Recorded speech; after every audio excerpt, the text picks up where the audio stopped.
So I am Liz Dowthwaite. I'm one of the researchers on UnBias, and I spent much of the last 2 years talking to teenagers about everything we've been talking about today. And one of the things that really came out when we talked to you about transparency, as Max said this morning, was don't show us the code, tell us what the code does. And that really related to what data are you collecting, what are you doing with it, where is it going, and how long are you storing it? And when we asked them how they wanted to know about this stuff, they said, well, it should be in the terms and conditions. Right, have they ever read any terms and conditions? Have they looked at terms and have you ever read any terms and conditions? As Lillian was saying, no. These companies have to provide terms of use, privacy policies, all this kind of stuff, but no one actually reads them or understands them. So I was invited to be a mentor at a legal design sprint. Now, legal design is a term that I never knew I needed in my life until about 2 months ago. It's fantastic. It basically takes the user as the centre of the law in order to redesign policies, contracts, products surrounding the law in ways that people can actually understand and use them for themselves. So groups of students from all up and down the country came for 2 days. And our team won, so they're going to present to you what they did. And as Helena said before the break, all the materials are over there for you to look at later. So this was organised by a online legal publisher called Justice, and the City Law School, specifically Emily Albon, who also runs the website Law, which is a fantastic website. The structure of the day was they got an introduction to legal design by leading practitioners at these two amazing companies called Juro and Method. And then us expert mentors came and gave them talks about these 5 areas. So there were student contracts, tenancy agreements, citizens' advice, social media terms and conditions, and consumer rights. And they were split up into these small groups, given the task, and at the end of the day had to present their 1-minute spiel before coming back a few weeks later to give the solution. So there was an illustrator there that day. This is how we came across. So I spoke very much about meaningful transparency and fairness, particularly how these platforms you're not supposed to be on until you're 13, but so I think it's 2/3 of 10 to 12-year-olds are actually on at least one of these platforms. But everybody, but particularly under 18s, don't understand terms and conditions. So I told them about UnBias and told them that people would really like to know, what do you want to know, how do you want to be informed, and so on. Their challenge was to design for young people, and questions, if they don't understand, are they able to consent, which we've already touched on today.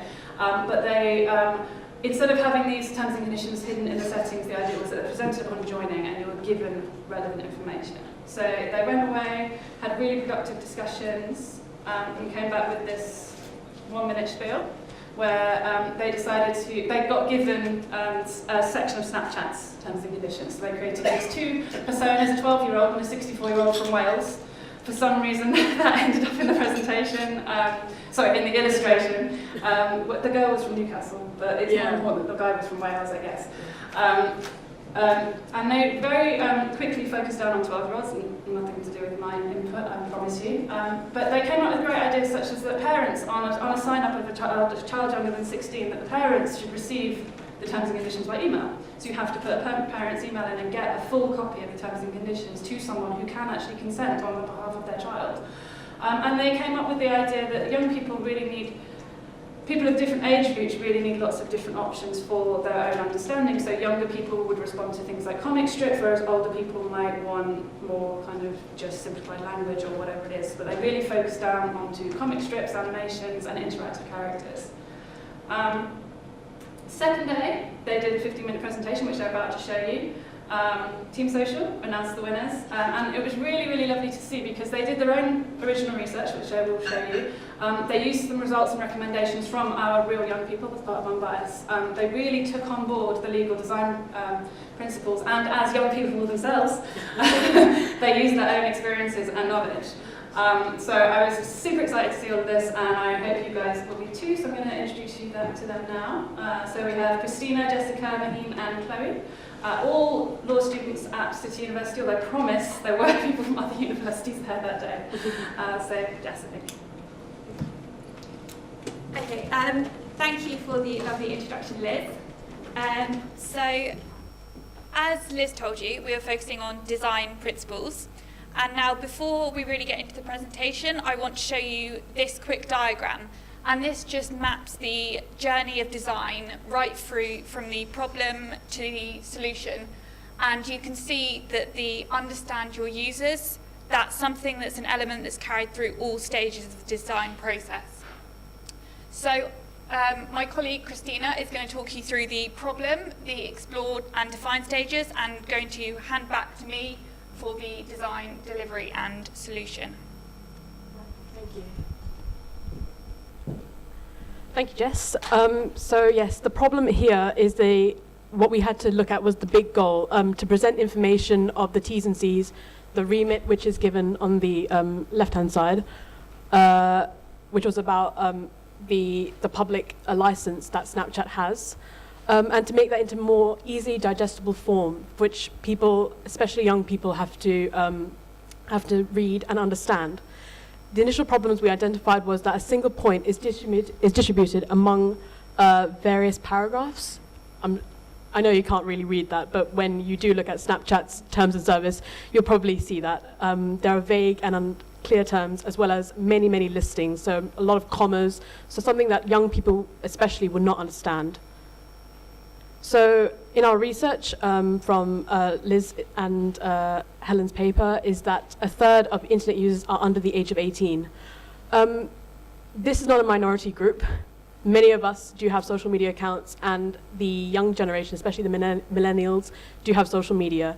The fact that they don't read the terms of service is actually quite concerning. Three-quarters of children aged 10 to 12 have their own social media accounts. This is astonishing, really, because many, the social media age consent is 13. So three-quarters of 10 to 12-year-olds have their own account. That's just mind-blowing, because that's under the legal age. And also in America, 41% of users are between the ages of 18 to 34. So what we found was that children feel disempowered by their own experiences. We have some quotes here from the academic paper of Liz, is that standard English is not, but it's not written in a way that you can actually understand. They don't target it towards children at all. So, but this is, I feel, across the board, because terms of service are in a uniform way that they're produced. And they sell off data to external companies that the people that use it themselves are not actually consented to. So yeah, this is obvious. They're not they're inadequate for users. They are rarely read, which all of us don't really read terms of service anyway. When we click on, when we buy something from Amazon, we click the buy button. This says privacy policy and terms of service. We do not read that at all. Not because of our own fault. It's because it's put in such a small font, as well as it's redirected into another page.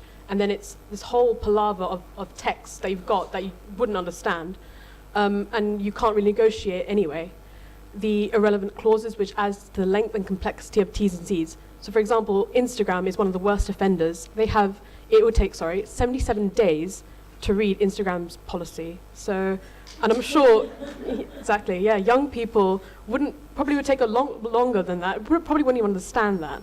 And of course you have legalese, and lawyers, I'm sure, probably wouldn't like that thing where you have to read things just because it's your job. Yes, this is our initial survey. It's across 2 slides. It's 7 questions, and currently 39 people have responded to it, which was brilliant.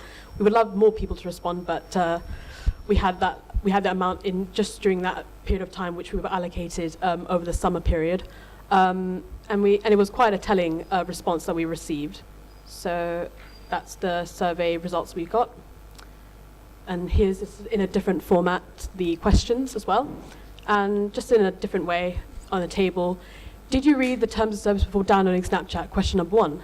74% answered no. It's a bit obvious that no one does read it. So, but in a different way, 26% answered yes. Such a small percentage.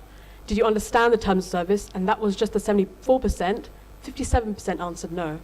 And so you get the drift. Are you aware of how Snapchat uses your data? 59%. These are really big, big numbers. So the recommendations from the academic paper was obviously revise, clearer and shorter, taking into account opinions of young people, so personalizing T's and C's, not saying, for example, on the iTunes that, oh, don't be a terrorist when you use our iTunes page. I mean, I'm pretty sure that no one's going to be, everyone's not a terrorist in this case. There's changes in layout, content, and overall structure or format, ideally with bullet points. So this is where the design part comes in as well. There's not just blocks of text that you're reading, but in much digestible format that you can actually see terms and conditions. Offer personalized terms, as I said before, as well as opt-in and opt-out clauses. So this is where the negotiating part comes in. And the last point, which I think is really, really important, is making explicit any information relating to the sharing and selling of data to third parties, as well as the purpose of doing so. No one knows how their data is being used, which I think is a theme of this event today. And I think that's our identity is really, really important when we use the internet. As soon as we click on Google, our information is being sold to God knows who. And the last recommendation was the European Commission found that online internet users are considerably more likely to read terms and conditions when they're available on the same page. So rather than the Amazon example I gave you earlier, was that when it's redirected, you're less likely to actually think, should I read this or not? So then after our research, we designed our user persona, which was really interesting to do, because that's how we then were able to conduct our design process. So we named her Casey Jones, little graphic of hers over there. She's age 12, so her birthday's in a few days' time. That means she's already on Snapchat before the legal age. So yeah, she's an introvert, she logs onto sites, and she's she's more of a follower rather than an active user. So the pain points, I'm going to focus on the pain points and challenges, is that she doesn't feel in control of her own data. The term of service is too long. Mind you, she's 12 years old, so she doesn't have that amount of education right just yet. The full terms of service are only accessible through a link redirecting to the user to the website, and the language is not easily understandable. And she may not feel protected at all. So the goals that we decided to define were that to understand her rights, because I think rights on the internet is really, really important, and to understand how to control her personal data when using Snapchat. This is our user journey. Just going to focus on a small part of this, is that when she downloads, she reviews it, before the point of downloading, she sees that the terms of service are too long, not in plain English at all, and that she's not actually aware of how Snapchat uses her data, and that when she sees on the point of deletion is that they won't actually delete pictures after 24 hours, and that's actually quite important because that's whole Snapchat's USP. So that's quite worrying in that respect. And now I'll hand you over to Jess to explain the design process. Thank you. Okay, so to bring you back to the topic really, terms and conditions are basically asking for our trust. But how can we really trust something if we don't know what it's going to do with that data? So we knew that people didn't respond well to the Snapchat terms of service, and we knew that people weren't reading them. So I decided to do a kind of little experiment. So I put out 2 absolutely identical surveys, both with terms and conditions. The terms and conditions are absolutely identical. One looked like this, the other one looked like this. And now sitting there, you probably haven't had a chance to read through them properly, but if you can see, term 4, in response to question 4, please answer elephant. Okay, so I'll tell you what question 4 was. What pets or animals do you own? And now, I was able to track what people were answering, and for the non-design survey, no one answered elephant. No one, which told us that no one had read those terms and conditions. And for the design survey, which was that one, 50% of the respondents answered elephants. And now, assuming that a lot of people haven't suddenly bought elephants as pets, that does show a significant improvement. So we learned that things such as colour and font do really matter.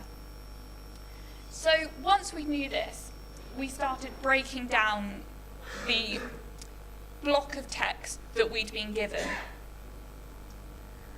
And one of the things that was really pervasive through both the research done by the UnBias team and our own research is that people wanted it to be personalised. And the thing about it is, in our own research, we found that most people use Snapchat in ways that it considers non-public. So just posting stories to friends, sending messages, whereas many of the complicated rights are actually in the public area. So when you're sharing to our stories and public sourced media outlets. And so if most people aren't using that, why do they need to wade through these public terms to get to the terms that actually apply to them? So I created this diagram just so you can see, and a lot of the non-public rights are quite understandable, whereas when you compare them to the public rights, things like syndicate, how many of you knew what syndicate was when you were 12? And so from that we were able to start designing. And because we knew we were working with Snapchat, we were able to use certain features of Snapchat. And this was able to bring the personalisation out further. So for those of you who aren't familiar with Snapchat, Snapchat encourages its users to create a Bitmoji, which is like a cartoon character of yourself. And we're able to use this Bitmoji, and this Bitmoji could act out the terms and conditions, essentially. And because everyone has their own Bitmoji, this could be essentially personalised to the user, and the name could also be personalised. And so it ended up being this comic, and copies of the comic are over on the table if you'd like to see them. And I'll just flick through the different frames.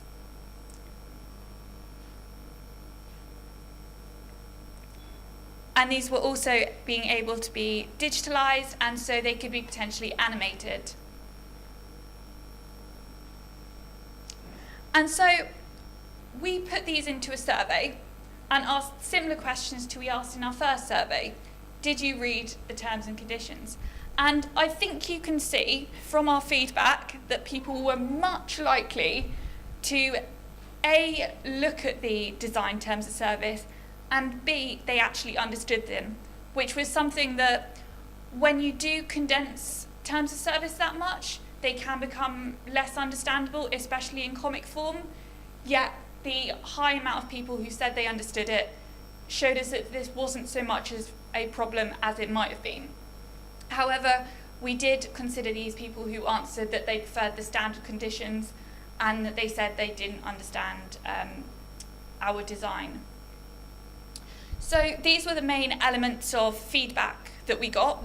Our survey response was phenomenal. We got, actually it's still gathering responses at the moment, but we're almost at 50 responses, and for anyone who's ever tried to publish SurveyMonkey just using social media, that's quite a lot. So I coded the feedback and arranged it into these 3 categories, but one of the main pieces of feedback that I really wanted to mention was the use of the Bitmoji and the use of the personalisation, because this had a very mixed response. Some respondents loved it. They said it brought it home to them. They made them feel personalised, and they really understood how these terms of service affected them and not just generally. Yet others felt that it brought these terms of service too close to home. It was too worrying. And now I don't know if this is a good or a bad thing. But then when you look down to the design frame specific features, people seemed very worried about showing Snapchat in a negative light. It was almost as if they really, really wanted to trust Snapchat, and they want to use this app, and so they wanted to know their data was being used in a way they liked, and they were definitely disappointed that this wasn't always the case. Although many of these did relate to the terms of service that were targeted at public use rather than non-public, so they wouldn't necessarily have affected that. And so now I just want to open the floor to any questions. And also over there as well is a pack that we put together which includes all full survey responses, which is, thank you. From the feedback, they recreated more stuff.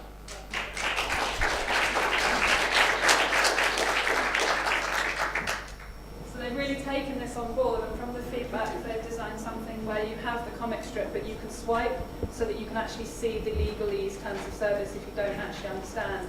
And they've already considered different ways of presenting it from this starting point. And we're still working on it. So yeah, anyone? Marina? Very much, it's really interesting.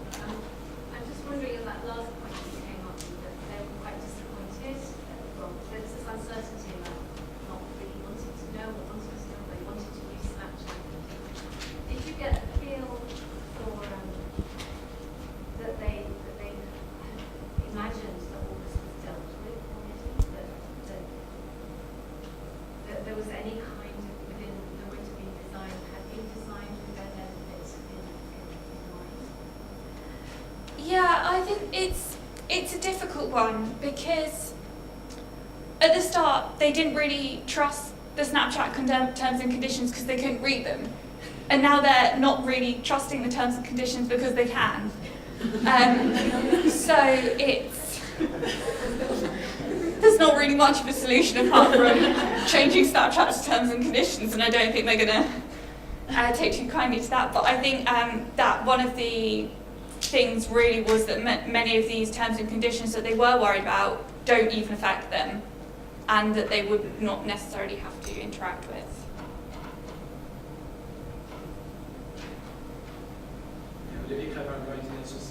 So I've got first a comment regarding not wanting to make Snapchat sound bad.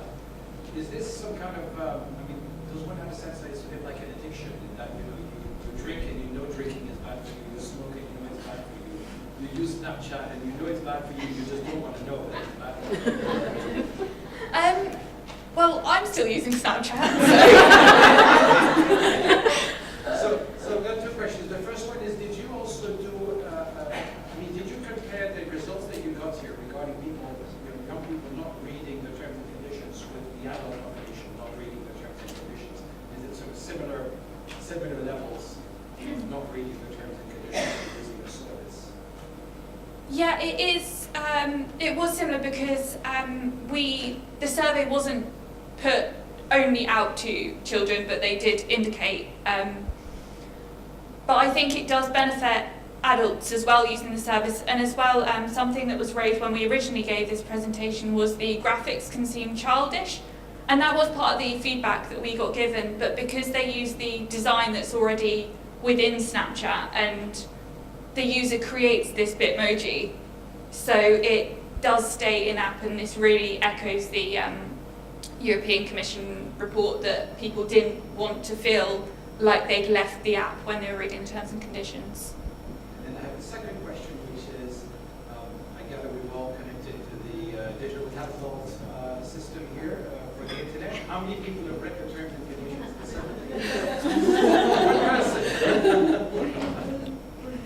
Seemed all right. Not a lawyer.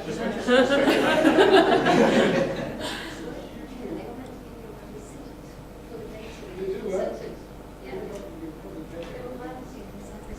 They're using Cisco Meraki so they can track you around. I should say, they did have to sign forms to say they were going to be recorded, and they read those very carefully, so they know that we're not going to exploit it.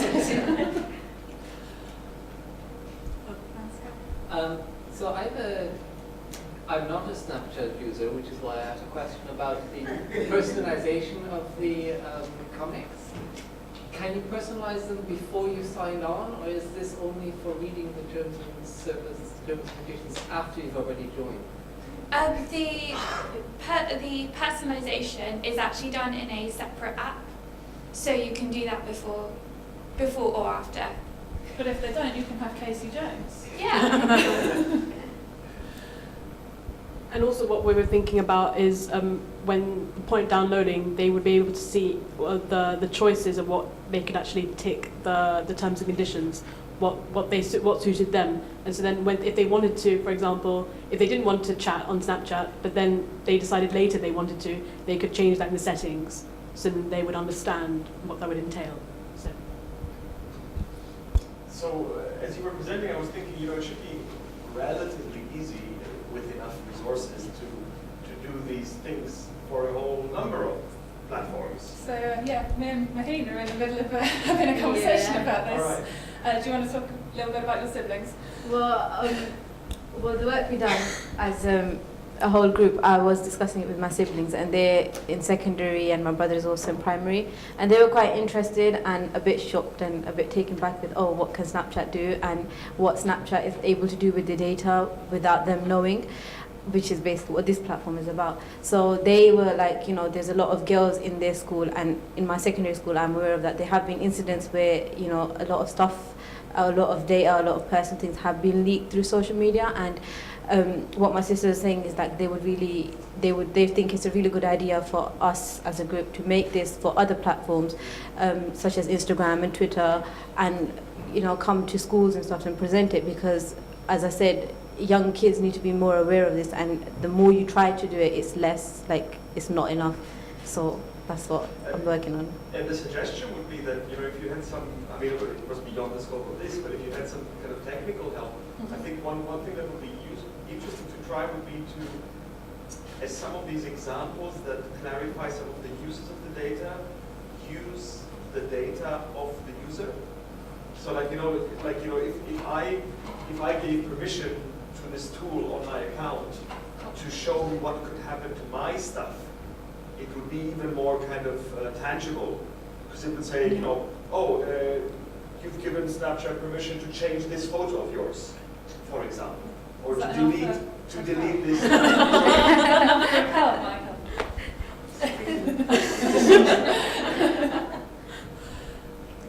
I do think that's a very interesting question. It also feeds into some of the feedback where people were worried about it, because several people said they would be less worried if it actually told you how Snapchat was using this data. We focused on what data Snapchat can take from you, but knowing how this data is going to be used is definitely something that would comfort people slightly, perhaps. Or for Snapchat to make a change.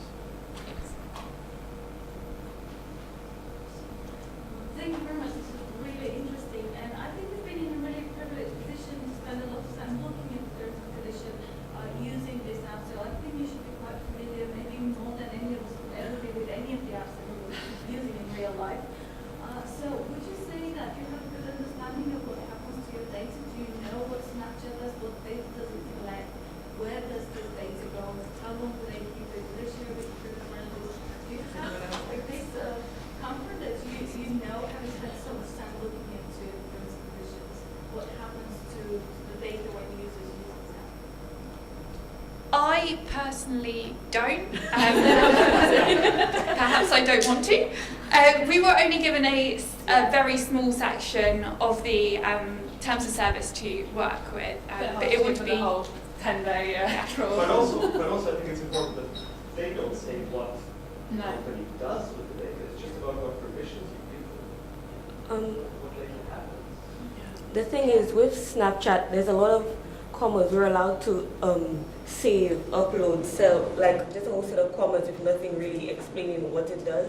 They say they can sell your information and you can't get any money from it.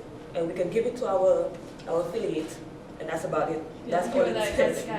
But right, thank you guys. We have to move on, but I think you're all going to stick around for a little bit. Yes, and if you definitely. want to see the outputs and stuff, that would be great. And as I say, we're going to continue. So watch this space.